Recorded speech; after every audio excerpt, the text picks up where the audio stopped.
বৃহস্পতিবার পবিত্র রাতে কেউ যদি এই দোয়াটি 100 বার পরে কোনো দিন পৃথিবীর কোনো মানুষের কাছে তার হাত পাততে হবে না।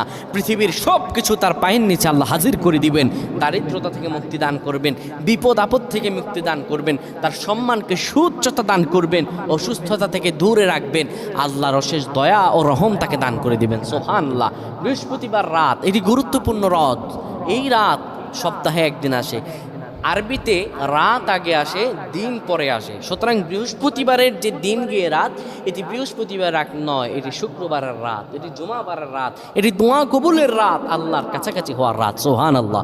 এই বৃহস্পতিবার রাত আল্লাহ তাআলা বান্দার দোয়া কবুল করেন।